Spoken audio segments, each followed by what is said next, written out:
आज हम बात करेंगे शेयर मार्केट का पहला मूलभूत सिद्धांत। मूलभूत सिद्धांत ये कहता है शेयर मार्केट का पहला कि शेयर मार्केट फियर और ग्रीड के बीच का एक युद्ध है। फियर का मतलब डर और ग्रीड का मतलब है लालच। जब किसी चीज़ के दाम बढ़ते हैं, कभी शेयर के दाम बढ़ते हैं, जब इंडेक्स बढ़ता है तो लोगों में लालच आ जाता है, और जब मार्केट गिरता है तो लोगों में डर व्याप्त हो जाता है। और ये डर और लालच का जो संघर्ष है ये चलता रहता है। जैसे मान लीजिए मार्केट बढ़ रहा है और रोज़ 1% के हिसाब से बढ़ रहा है, तो जो लोग स्मार्ट इन्वेस्टर्स हैं, जब मार्केट बढ़ना शुरू होता है उस समय मार्केट में एंट्री कर लेते हैं, चीज़ों को खरीद लेते हैं, शेयर को खरीद लेते हैं।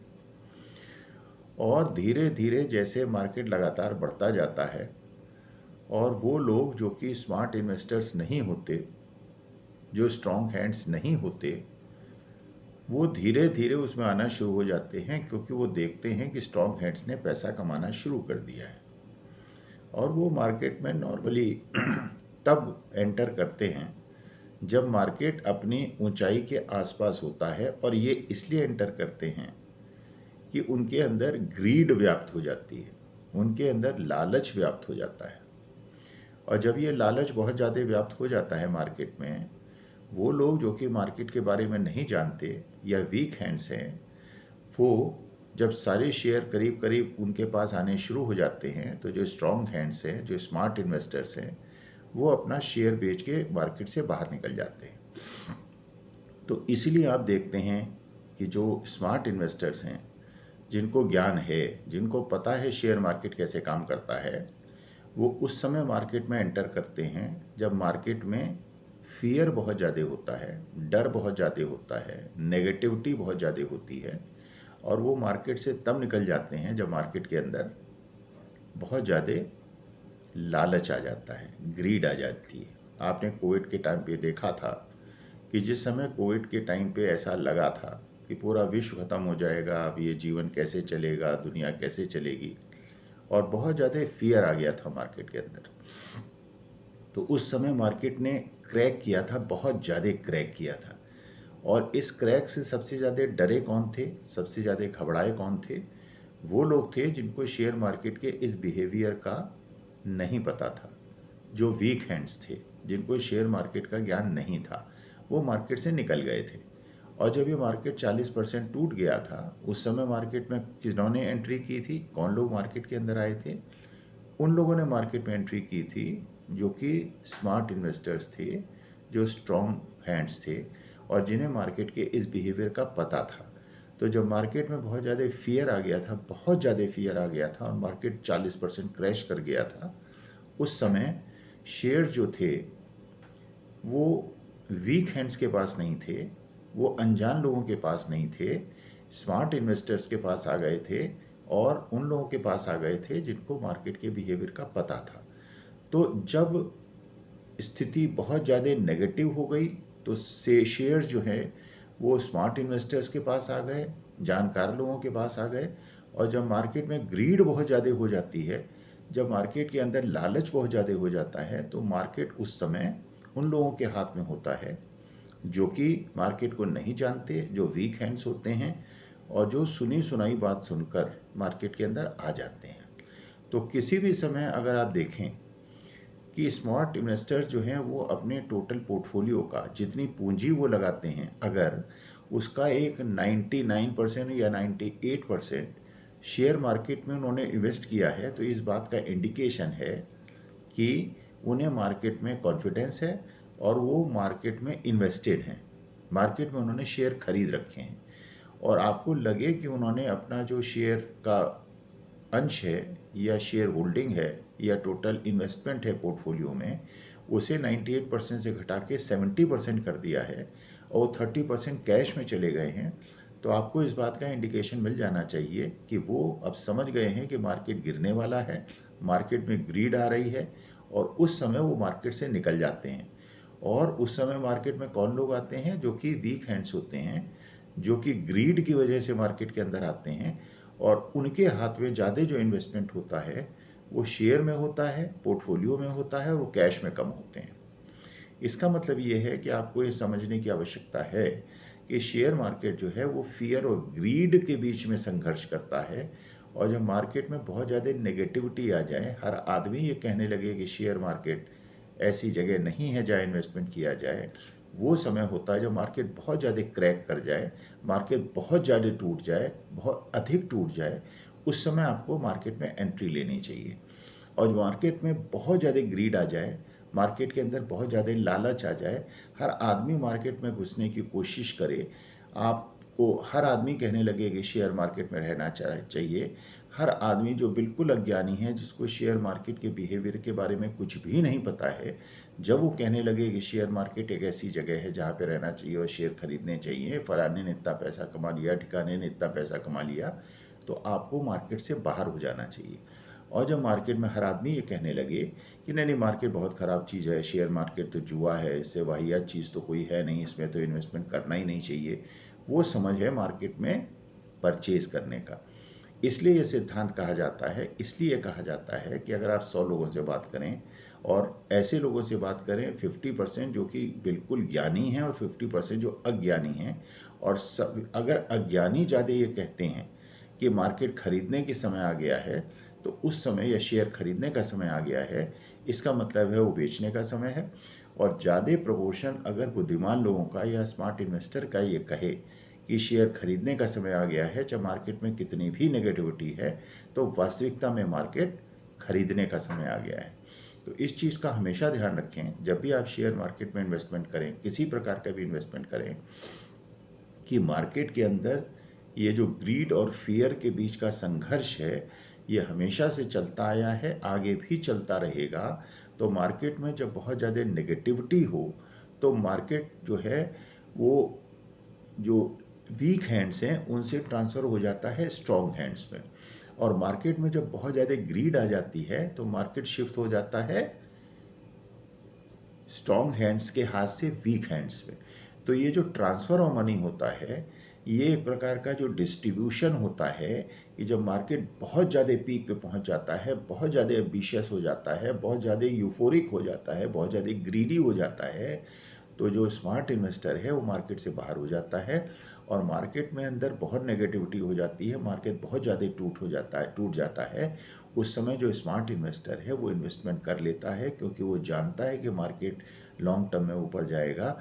और जो लोग कमज़ोर हैंड्स हैं, जो वीक हैंड्स हैं, वो मार्केट से घबरा कर मार्केट से भाग जाते हैं और उनको हमेशा नुकसान होता है। इसलिए कहा जाता है कि 5% लोग शेयर मार्केट में पैसा बहुत ज़्यादा कमाते हैं और 95% लोग जो है पैसा गंवाते हैं। उसका कारण ये है कि लोग जो है ये नहीं समझ पाते कि मार्केट ग्रीड और फियर के बीच का कथन है, बिहेवियर है, वीक हैंड्स और स्ट्रॉन्ग हैंड्स के बीच का संघर्ष है। और इसलिए उन्हें इस बार फिनोमेना का पता होना चाहिए। इसीलिए वॉरेन बफेट ने कहा था, when the market is greedy be panicky, and when the market is panicky be greedy. इसका मतलब ये है, जब मार्केट बहुत ज़्यादा ग्रीडी हो तो आप पैनिकी हों, और मार्केट बहुत ज़्यादा पैनिकी हो तो आप ग्रीडी हों। इसका मतलब ये है कि जब मार्केट में बहुत ज़्यादा डर व्याप्त हो, मार्केट में हाहाकार मचा हो, उस समय खरीदिए।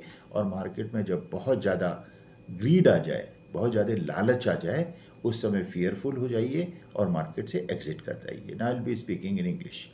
So the basic point is that first fundamental of the share market you have to understand is that the share market is a phenomena of the contest and fight between fear and greed. And this particular phenomena continues forever in the share market, in all the markets for that matter, the commodities and oil, gold, silver, shares, whatever. So the basic point is that when the market travels and market takes a trade cycle, it follows a trade cycle, it goes to the peak, then it cools down, it goes to the bottom, then again it gains momentum, goes up, and it travels in a band. It travels in a band which is the lowest point and the highest point, and the band may be a inclining band or a declining band or a horizontal band. Now you have to understand, or everybody has to understand, that the market is a contest between fear and greed. When the market is very fearful, when the market, everybody doesn't want to be in the market, everybody wants to leave the market, and especially the weak hands, the people who don't know the market want to leave the market, that is the time when you should enter the market, you should buy. And when everybody is greedy, when everybody is euphoric, everybody is talking about the share market, even if those persons who do not know anything about the share market want to buy, or they are very euphoric or greedy, that time is the time to exit the market, to sell the market. And this particular phenomena will continue forever, and it will be a issue, like Warren Buffett had said, that the market, when the market is greedy, be panicky. And when the market is panicky, be greedy. That means when the market is in the grip of fear and everybody is fearful, it is the time to buy. And when everybody is greedy, everybody is talking about the share market. When the market is greedy, be panicky. And when the market is panicky, be greedy. So when the market falls deeply, buy. And when the market grows and goes to very high levels, and levels which nobody had thought, that is the time when you should sell and book your profits, because the market again will travel down, and then ultimately only those people will make money who buy when the market is completely panicky, and those people will always lose money who are buying the shares at the time when the market is uh, primarily very greedy.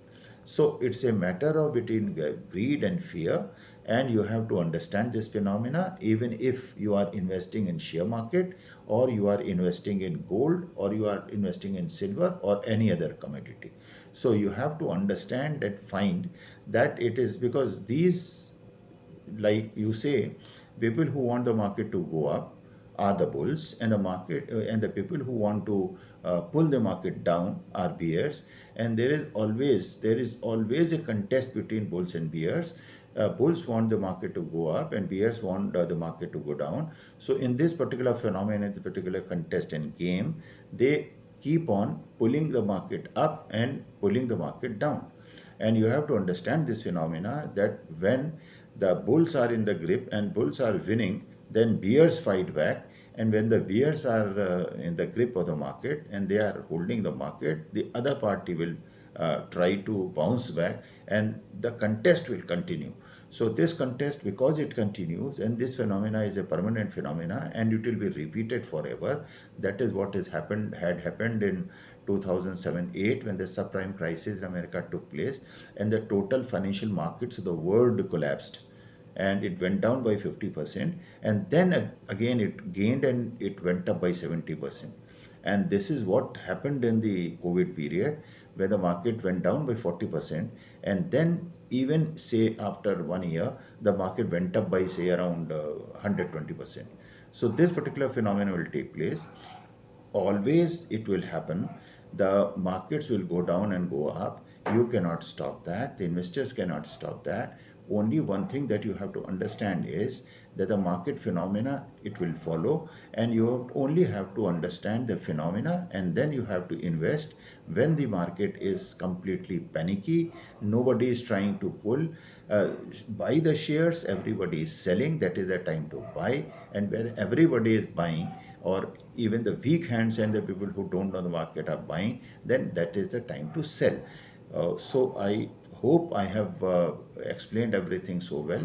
Or if you have any issue or any problem, I don't any understand any term that I have spoken, kindly please give that on the comment box so that I can reply. My ultimate objective is to make you aware and not to make wrong decisions, and ultimately you gain money and make money, so that my purpose and my dream and my ambition is fulfilled. And I also request you to kindly subscribe my channel and listen to the end, so that you understand, and also give me a feedback and your comments as to how I should improve. And my ultimate objective of transformation and transferring this knowledge to you, so that even anybody who doesn't understand finance who is very fearful of the share market and feels share market is a gamble. The misunderstandings are clear and over, and everybody makes money. Ultimately, everybody will not make money. Somebody will not. It depends upon the patience you have. So, patience also is a very important factor that has to be taken care of, and you have to be very reasonable, and you should be able to understand the phenomena of the market, and that will be ultimately beneficial to you. So, all the best to you, and keep watching, and ask questions so that I can take action accordingly. Thank you. Thanks a lot.